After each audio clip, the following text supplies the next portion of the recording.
Hello, my name is Jeff Minner. I'm here with Waiting for Walt Disney. Um, I'm, I would like to introduce you to Luke Perlot. He's the Associate Director at Corporate. I'm sorry, what was that other one? The Corporate Integrity Project. Yeah, Corporate Integrity Project. Um, he's here with the National League of Policy and Policy and Center. I'm sorry. Um, so I'm gonna hand it over to Luke. Yeah, thanks you, Jeff, for giving us the opportunity to explain the shareholder proposal. Um, Most boards elect their members based on majority voting, meaning if 50% of the shareholders agree that any given board member should be elected, then their nomination is confirmed. Most board members, in almost all cases, are nominated by the board's nominating committee. And what we often see is that large shareholders like BlackRock and Vanguard, on behalf of their clients, uh, they can vote these very sizable positions. You know, sometimes 10 to 15% of a company's shareholder base is just one or two or three of the major asset managers. So you have 11 seats on the board, but the board is nominating its own members, so they're effectively, kind of the self-governing club. And then when it comes to ratifying their vote process, they really only have to get a few very large shareholders on board, and even though there's 11 seats, basically 50% of the shareholders, if you have 50% plus one vote, you can dictate the membership of the entire board. So what you have is these boards that are just subject to managerial capture. They can sort of do whatever they want. They can nominate their own members. Uh, they're insulated from outside ideas, and in theory, the board of directors is supposed to represent the shareholders, right? They have a fiduciary duty to put you as a shareholder of Disney and your best interests forward. But what we see is this classic case of managerial capture where the board is able to act as its own institution, again, nominating their own members and making decisions with little to no accountability to the actual shareholders, outside of maybe a few very large asset managers. Um, so that's a problem. You see that at Disney. Um, Disney's been underperforming for since before COVID. I mean, 2019 was their last true banner year. Yeah. They launched Disney Plus in 2019, right into COVID. Couldn't have gone better for them. That the world would shut down and everyone would switch to streaming entertainment right as they launched their flagship Disney Plus program. Netflix made a killing. Many of the streaming services made a killing as a result. A lot of people signed up for streaming services that they haven't canceled. They still use. Why haven't we seen that at Disney Plus? Parks is doing well. The box office has done poorly. Disney has a few Oh yeah. hits. They haven't come even close to their record 2019. Um, we believe that is in part because since 2019 and even before, they've been steadily degrading their brand image with woke political ideology, inserting those into their movies. That's unpopular. The key, and Jeff, we wrote about this in a proxy memo that we circulated to other investors, kind of explaining our rationale. The key to Disney's business model is they create best in class, some of the best in the world level entertainment, particularly targeted at families and children. You can think of the classic fairy tales, the animated stories, even in the last decade, Frozen, Inside Out, Mhm. these kind of classic brands. And because these brands are beloved and because they're targeted at families, they can then monetize them over and over again. So they can sell merch. Of course, parks is kind of the financial engine of Disney. So from a profit perspective, you spend all the money generating these brands. You can break even on the film, but now you have this piece of content that's beloved, that's recognized internationally, these characters that you can then sell as merch, and really you can sell Yeah.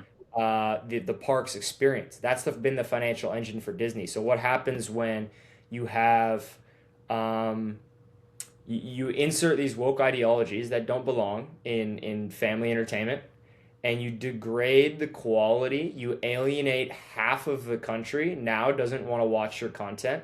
Now, even when a movie isn't woke, people just don't go see it because Yeah. that Disney has, there's probably no brand that has done more damage to that brand image than Disney has over the last decade or so. And so the result is box office flop after box office flop. Lightyear did terrible. I can't think. I mean, they've been on a crazy run of box office flops, and nobody wants to go to the parks to see uh, these characters that they Yeah. associate with being woke and with politics. And so the question is, you have a decade now of degrading performance. You had Bob Iger, you had Bob Chapek, and you had Bob Iger come Yeah. back. Now they've named his successor, and it's the same regime. You see it trending in the same direction. There's no change. There's no accountability. So you have to look at as shareholders. You own this asset of Disney because you believe in these brands. You believe in their ability to create, content that people love. As you talked about, that's a heritage that they inherited from Walt Disney himself, and they've Yeah. squandered it. There's no accountability, and you as a shareholder seem to have no recourse. And so, what inspired this proposal is in 2024, Nelson Peltz with Yeah. Trian, he brought this widely publicized proxy campaign, and what you saw is he got 30% of the vote for the seat that he was contesting. Yeah. And I believe another one he put to the Trian put forth three candidates in total. The other two got about 10%.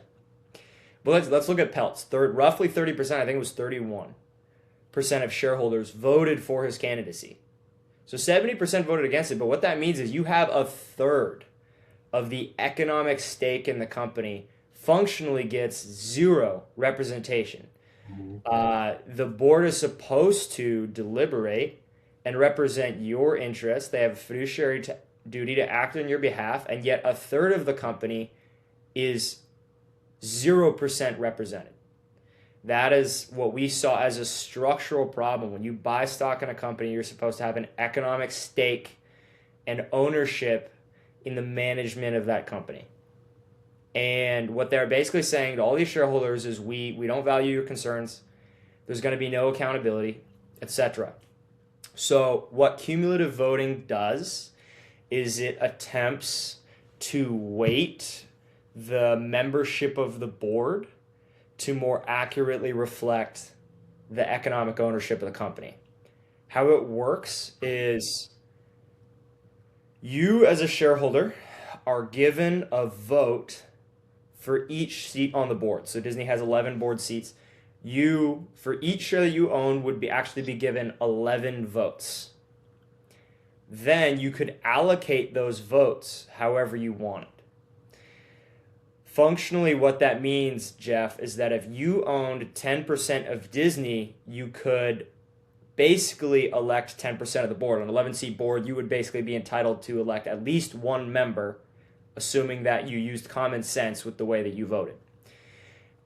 This would give shareholders the chance to nominate and actually have a legitimate chance at electing outside board members like Nelson Peltz, like others. Uh, we That could would be great. introduce accountability to Disney's board. We would actually have a seat at the table. Our concerns, whether it's with woke ideology, whether it's with investing in China, whether it's with um, just overall financial underperformance, capital misallocation. Some shareholders have concerns with the fact that over the last 30 years, this once family brand has been diluted. Now they have ESPN, now they have ABC, now they have Hulu. Are they even a family brand anymore? They're more of a media conglomerate. They've sort of lost that pure play focus that once made them so effective. You know, all these concerns that have been expressed by a wide base of shareholders. Dan Loeb at Third Point Capital has brought some of these concerns with proxy campaigns in previous years, and as has Blackwell, both running into the same problem as Peltz, which is that realistically, the way it's structured, it protects the majority. That's not going to be the case anymore if this proposal were to get through. You would actually have a chance to bring your concerns to Disney through the board, which you should be entitled to as a shareholder. And so that's our goal with this proposal. Okay. Cumulative voting proposals are can often gain high support. They aren't frequently passed because there are some structural disadvantages with, again, like at other companies, Disney, BlackRock, Vanguard, these large asset managers are going to vote with management. What that means is if you're a retail shareholder, if you're a small shareholder and you have some stake, typically most retail shareholders will ignore the proxy statement, toss it in the trash when it gets sent to you via the mail, because you think these are kind of nitty gritty issues that aren't going to affect me as a shareholder. And we're saying if you're a Disney shareholder, you have a small stake, you want your concerns to be heard, you want to see the shareholder proposal get through. It's going to be up to a lot of these small retail shareholders to get this proposal passed. Right. But I can say that National Legal and Policy Center owns stock in about 30 companies. We bring these proposals all over the place. And uh, proposals do not have to reach 50% to be effective. When a proposal reaches 50%, it's passed. So if 50% of shareholders vote for cumulative voting, it'll be passed. But even at much lower share percentages, 20%, even 10%, expressing uh, support for a proposal is enough to get management's attention. They will come back to us. They will be more open to negotiating because we will have shown that a significant number of shareholders agree with us. And the company will not necessarily take that lightly.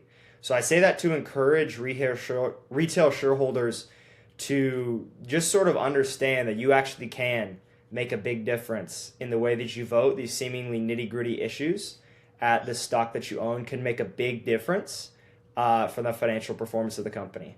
So I think that's kind of the summary of this proposal and what we're trying to do at Disney. But I'd be happy to answer any questions that you might have. I don't have any questions. The one thing is I wanted to stick it out there.